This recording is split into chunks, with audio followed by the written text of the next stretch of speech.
तो मैं ना होता। तुम गुरु हो, तुम गुरु हो, तुम्हें शत शत प्रणाम। जो सत्य को छोड़कर अन्य देवी देवता और भगवान की पूजा आराधना करते हैं, वे मार्ग से भटक जाते हैं। वे अपना जीवन सफल नहीं बना सकते। इतना तो अवश्य समझ जाएं कि सत्य को छोड़कर कोई आपकी सहायता नहीं कर सकता। सत्य बाहर नहीं बल्कि आपके भीतर है। आप सत्य को जानते हो। आप चाहते हो कि कोई झूठ आपके सामने ना बोले। आप चाहते हो कि लेन देन में झूठ नहीं होना चाहिए। तो आप ये मत समझो कि सत्य कोई देवता है, कोई भगवान है। सत्य आपके भीतर में रग रग में है।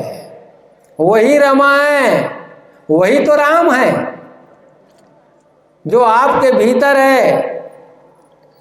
धनुषधारी राम नहीं, आपके भीतर रमा हुआ राम है। उस राम को पहचानो और जानो। भीतर है, केवल उसे पहचान कर समझ कर उसका उपयोग करना है। वही मानसिक पूजा ही श्रेष्ठ है। जो आदमी स्वयं के सत्य को जान जाता है, उसे देख लेता है, वह जीवन से मुक्त हो जाता है। मरने के बाद मौन हो जाने के बाद मुक्ति खोजना या उसके लिए क्रियाकलाप या मृत्यु भोज करना, श्राद्ध और पिंडदान करना केवल एक परंपरा है, अंधविश्वास है।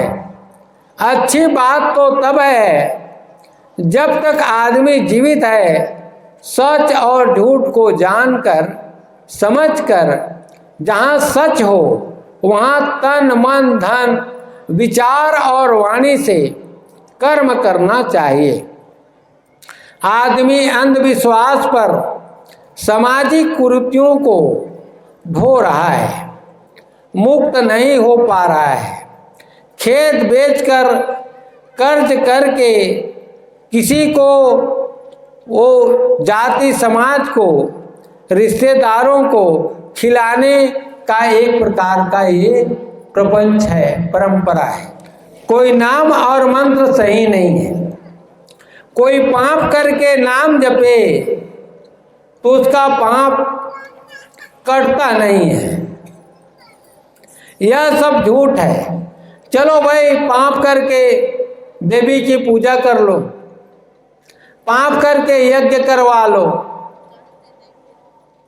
तो पाप कट जाएगा। ये एक प्रकार का माने कहना चाहिए मन सुझौती बात है। अपने आप को ढाढ़स बंधाना है, उसका परिणाम आपको मिलकर के ही रहेगा, मिलता है। यही सत्य है। और मंत्र पढ़ना, पाप कटाना, ये सब झूठ बात है।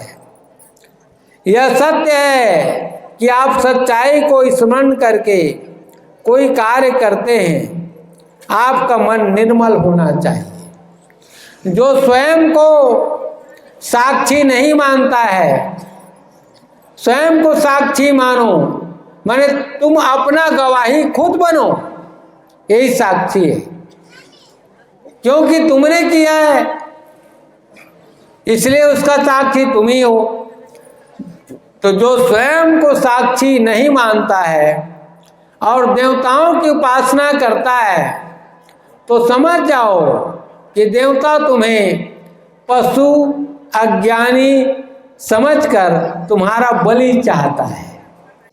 यदि तुम स्वयं को साक्षी नहीं माने और मनौती मनाने चले हो, तो जिस देवता के पास तुम जा रहे हो तो समझ जाओ कि तुम उसके बलि हो।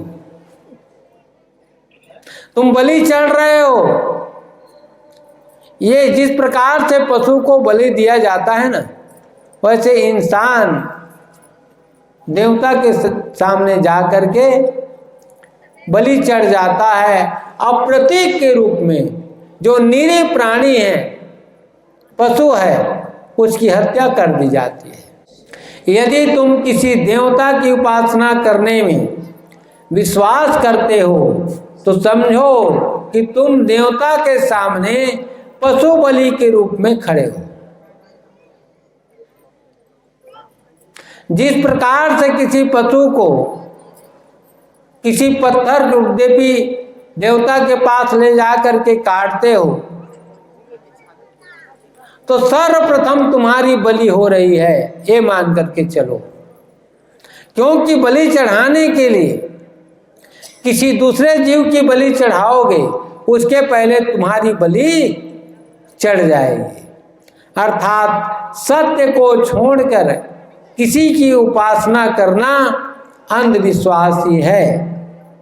आपका संकल्प और मन की पवित्रता से पालन करना ही आपका कार्य पूर्ण हो सकता है।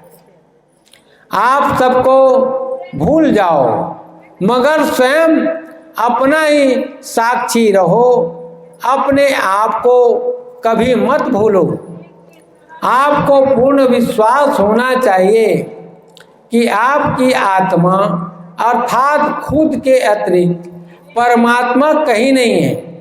यदि आप बाहर परमात्मा खोजोगे तो भटक जाओगे। आप जानो कि तुम्हारी आत्मा ही परमात्मा है, तुम्हारी आत्मा ही परमात्मा है।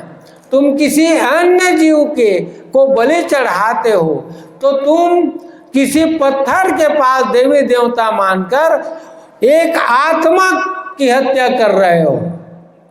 उसका शरीर नहीं रहेगा तो कहाँ से बोलेगा चलेगा। तो उसके साधन को तो आप हत्या कर रहे हो। अर्थात आत्मा के सामने एक आत्मा दूसरे आत्मा की बलि चढ़ा रहा है, काल्पनिक देवी देवता के सामने, जो वास्तव में देवी देवता बलि मांग नहीं रहा है। अपने मन से उसको बलि चढ़ा रहे हो, खुद हाँ और खुद नहीं कह करके बैगा के चक्कर में। तो ये पूर्ण रूप से अंधविश्वास है। आपका संकल्प और मन की पवित्रता से पालन करना ही आपका कार्य पूर्ण करता है। आप सबको भूल जाओ। आपको पूर्ण विश्वास होना चाहिए कि हाँ, यदि आप बाहर परमात्मा खोजोगे तो भटक जाओगे। यदि यही विचार सबका एक हो जाए तो मानव समाज में एक रूपता आ जाएगी।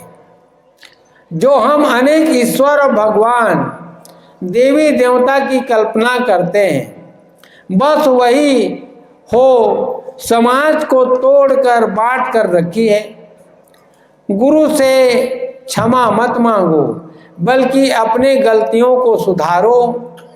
आप जानते हो शरीर और चेतना अलग अलग है, एक नहीं है। शरीर अलग है और चेतना अलग है। हम शरीर को ही एक मानकर चलते हैं, इसीलिए हमारे कर्म, सोच और विचारों में अंतर होता है। जब तक चेतना जागृत नहीं होगी तब तक बिखराव होता रहेगा और शरीर समान होते हुए भी विचार और कर्म भी अलग अलग रहेगा। हमारा शरीर तो एक ही है, काला हो, गोरा हो, कम ऊंचा हो, ज्यादा ऊंचा हो, ये शरीर तो एक है, लेकिन हमारा स्वरूप अलग अलग है। हमको जातियों में, धर्मों में बांट दिया गया है, तो हम आदमी के शरीर को अलग अलग मानते हैं, लेकिन जीव तो एक ही है। जीव को आप थोड़ी बांट सकते हो। जीव का दूसरा नाम आत्मा है, तो आप आत्मा को नहीं बांट सकते, जीव को नहीं बांट सकते। तो जब शरीर को छोड़ोगे तो भीतर जब जाओगे तो आत्मा एक है, चाहे वो हाथी का हो, चींटी का हो, पेड़ का हो, मानव का हो, कोई जीव जंतु का हो, चाहे वो एक पैर वाला हो कि 4 पैर वाला हो, चाहे 2 पैर वाला हो, चाहे सैकड़ों पैर वाला हो, सबका जीव तो एक समान है। वहाँ एकता है लेकिन स्वरूप में अनेकता है। तो अनेकता को यदि आप एक करना चाहोगे तो बाह्य स्वरूप को छोड़ करके तुम्हें भीतर जाना पड़ेगा, तब तुम्हें एकता का ज्ञान होगा, एक पता चलेगा। अब ये बताओ कि हमारे देश में ही कई धर्म हैं। हिंदू धर्म है, हिंदू के अलग भगवान, मुसलमान है, मुसलमान के अलग भगवान, ईसाई के अलग भगवान, बौद्ध है उनका अलग भगवान, जैन का अलग भगवान, पारसी का अलग भगवान है, सबका अलग अलग भगवान है। अब ये बताओ कि कौन भगवान हमको बनाया है, कौन भगवान हमारी रचना किया है, कौन भगवान हमारे लिए भोजन पानी की व्यवस्था करता है। कोई भगवान मारने वाला है। अब हिंदू धर्म में बताया गया है कि ब्रह्मा सृष्टि करता है और विष्णु पालन करता है और शिव मारता है। तो ऐसा भी कोई भगवान होता है? जन्म देने वाला भगवान अलग, पालन करने वाला भगवान अलग और मारने वाला भगवान अलग। ये कुछ नहीं है। सब मानव एक समान है, सब जीव एक समान है, सबके लिए धरती एक समान है, सबके लिए पानी एक समान है, पवन सबके लिए एक समान है, सूर्य सबके लिए एक समान है, चंद्रमा सबके लिए एक समान है, सबकी आत्मा एक समान है, सबका जीव एक समान है, सबका शरीर एक समान है। भले ही आकार में कोई 4 पैर का है, कोई 2 पैर का है, कोई जानवर है, कोई छोटा है, कोई बड़ा है, कोई सरकता है, कोई लुढ़कता है, कोई तैरता है, कोई उड़ता है। भले ही जो भी आकार प्रकार में इधर अलग है, अनेकता है, लेकिन मालिक ने सबका जीव एक बनाया है और सबके लिए रहने के लिए एक धरती दिया, श्वास के लिए, लेने के लिए, जीने के लिए, प्राण के लिए पवन दिया, शरीर के ऊर्जा के लिए अग्नि दिया, दृष्टि के लिए सूर्य और चंद्रमा का प्रकाश दिया। तो सबके लिए एक समान है। तो जो सबके लिए एक समान है उसको हम अपना ईश्वर मानते हैं, भगवान मानते हैं, परमात्मा मानते हैं, अपना इष्ट मानते हैं। बोल सतगुरु सतनाम की। हम भी, हमारे विचारों में अंतर है। यदि विचार टूट जाए तो आप सत्य तक पहुंच जाओगे, मूल तक पहुंच जाओगे, उस बिंदु तक पहुंच जाओगे जहां से सृष्टि हुआ है और जहां आपको जाना है। जन्म जहां से हुआ है वहां पहुंच जाओगे, जहां से आए हो वहां जाना है। तो कहां से आए हो? शून्य से आए हो। जन्म के पहले तुम्हें कोई पता नहीं था कि मैं कहां का हूं। माता पिता को भी पता नहीं है कि तुम कहां के जीव हो। तो शून्य से आना हुआ और ये शरीर को छोड़ करके जाओगे तो शून्य में जाओगे। तो एक ही जगह से आना है, वही उसी जगह जाना है। लेकिन अपन कर्म के अनुसार ही हमको पुनः दूसरा स्वरूप और काया मिलता है। जो आदमी अपने आप को सत्य में समर्पित कर लिया है, उसे कोई गाली दे या बड़ाई करे या उसकी निंदा करे, उसको कोई फर्क नहीं पड़ता है।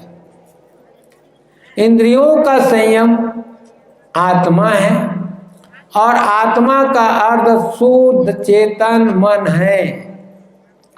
व्यवहारिक दृष्टि से मन, वाणी और विचार का शुद्ध होना ही आत्म सुधार है। आत्म सुधार का अर्थ है कि आप अपने लेने देने, खाने पीने, व्यवहार आचरण में कितना सुधार कर लेते हैं, अर्थात अपनी दैनिक जीवन की क्रियाकलापों में सुधार करते हैं। यही आत्म सुधार है। यह देखना है कि मैंने अपनी कितनी बुराइयां, त्रुटियां आत्मशोधन करके बाहर निकाल दिया। यही तो आत्म सुधार है। अब यही मुक्ति का मार्ग है, यही मुक्त होना है। तो मैं ना होता, तुम गुरु हो, तुम गुरु हो, तुम्हें शत शत प्रणाम।